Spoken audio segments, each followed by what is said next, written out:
Hello les boys, on se retrouve pour une nouvelle vidéo du Château Natria pour le second boss Altimor le Veneur en mode mythique. Donc par rapport au mode HM, il n'y a aucune nouvelle mécanique, c'est simplement une modification sur le cherche-vis. Donc vous allez avoir 3 joueurs qui seront ciblés par Altimor, ils devront aller se positionner dans des endroits bien précis du raid de manière à pouvoir gérer la mécanique correctement. Donc en phase 1, Margor va faire donc très vicieux, une fois qu'il y aura ce chien là, très vicieux. Donc chaque cible du cherche-vis va subir 82 000 points de dégâts, c'est énorme, mais devra être soak, donc pour réduire simplement les dégâts du cherche-vis. Donc pendant cette phase 1 Margor, il va falloir simplement se positionner devant les cherche-vis. En deuxième, Barghast, c'est Persam. Donc là, ça va faire exactement la même mécanique que sur le tank en phase 2. Toutes les personnes qui seront touchées par cherche-vis vont faire pop une âme qu'il va falloir soigner pour remonter entièrement les HP pour ne pas que ça touche le boss, sinon c'est le wipe. Donc faut très bien noter que Persam va toujours fonctionner en plus avec très vicieux. À chaque nouvelle phase,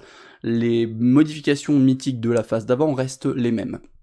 Et en plus en phase 3, vous avez le tir fracassant, ça fait simplement une AOE qui fait à peu près 8000 points de dégâts autour des cibles touchées, donc ça ne changera pas énormément par rapport à les mécaniques qu'on va mettre en place dans la phase 2. Donc tout d'abord, vous aurez toujours le positionnement qui sera le même au début du combat. Donc au début du combat, on va faire 3 groupes de DPS distance, et les DPS distance vont simplement se positionner là, ne bougeront pas, et vont éclater le boss avec donc la phase 1 est extrêmement facile.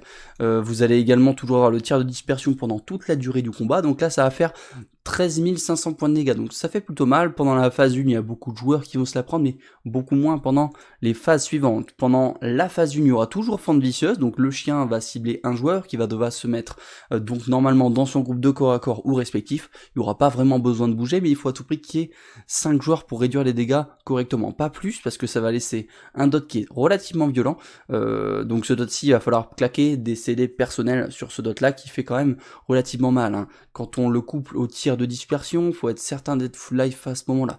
Donc très vicieux, 82 000 points de dégâts à soak. Donc une fois que vous êtes ciblé par le très vicieux, vous allez simplement vous positionner derrière votre groupe de casters, vous faites en sorte que chacun de vos casters, hop, se prenne le très vicieux et on repositionne correctement. Une fois que Margor est mort, on arrive au pop de Barghast. Là, il va falloir modifier notre positionnement, donc le boss et les DPS distance vont tous se déplacer vers la droite. On va essayer de tous se positionner relativement autour d'Altimor, de manière à pouvoir gérer confortablement le tir de dispersion, d'accord? Vous allez avoir 3 couleurs qui seront à l'opposé d'Altimor, c'est là où devront aller se positionner les cherche-vis, relativement loin pour laisser le temps aux soigneurs de soigner les âmes qui pop. Évidemment, Barghast va venir se positionner à l'entrée à gauche, relativement loin d'Altimor, pour également gérer le pop de l'âme et le pop des ombres. Mécanique en phase 2, donc la serrée lame, ça vient créer une copie du tank en fonction de ses HP manquants, ça ne change absolument pas en fonction du mode HM, il faudra simplement noter que si vous avez un prêt de discipline, vous avez la possibilité de mettre un shield sur le tank qui tankera Barghast, vous allez réduire également les HP de l'âme en question, donc très intéressant. Pop des ombres, très important, vous allez avoir 2 ombres également, et il va falloir les cesser, d'accord, ça va accumuler des stacks qui vont augmenter les dégâts subis. À 20 stacks, tout le monde switch, on éclate les 2 ombres, on fait une rota kick, CD pardon, il va falloir les stun, il faut absolument pas les kick mais les stun, et une fois qu'ils sont morts, on vient se repositionner correctement, mais je conseille pas forcément de bouger Altimor. Essayez simplement de positionner Barghast à côté pour le cleave. Donc ici le Persam, comme j'ai expliqué, chaque membre du raid qui sera touché par le cherche-vis, donc les personnes qui vont sock et les personnes ciblées directement vont faire pop une âme. Donc il faut simplement savoir qu'il va falloir continuer à réduire les dégâts des 80 000 points de dégâts de la phase 1. Donc pour ça, le positionnement sera très simple. Les 3 joueurs vont aller se positionner sur leur symbole respectif. Donc le premier ce sera l'étoile, ensuite le rond et ensuite le losange. Ce sera toujours dans cet ordre-là. Vous allez avoir une rotation à faire au niveau des immunes qui seront positionnés au milieu à peu près, de manière à ce que les 2 joueurs puissent se prendre chacun des cherche-vis pour réduire les dégâts.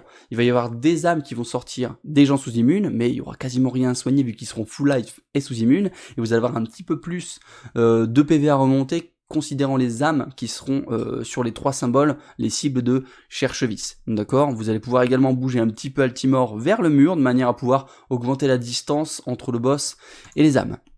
C'est tout pour la phase 2. La phase 3 pop des cutis, relativement simple. La même chose qu'en HM ici, il va faire un hurlement pétrifiant. Donc c'est un debuff ciblé qui ralentira les joueurs et qui va laisser une AOE au bout de quelques secondes. Faut simplement aller se positionner sur les bords de la salle. Pierre écrasante, c'est pour le tank actif des cutis qui va devoir le bouger pour faire des stacks.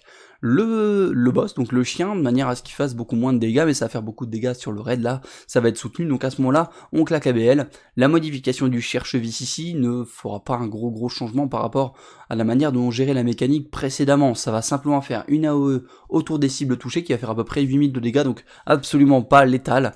Donc ici, le positionnement sera exactement le même, il faudra simplement penser à bouger Altimore en même temps que le boss, et aller positionner ses flaques sur le bord de la salle, mais surtout pas sur les côtés qu'on va utiliser pour les cherche-vis et positionner les boss. Donc vraiment essayer de mettre vos hurlements pétrifiants sur les extérieurs de la salle, à l'entrée et au fond. Ce sera tout pour la mécanique et le fonctionnement d'Altimore le Veneur en mode mythique. Si vous avez des questions, surtout n'hésitez pas, je vous fais plein de bisous, bye bye.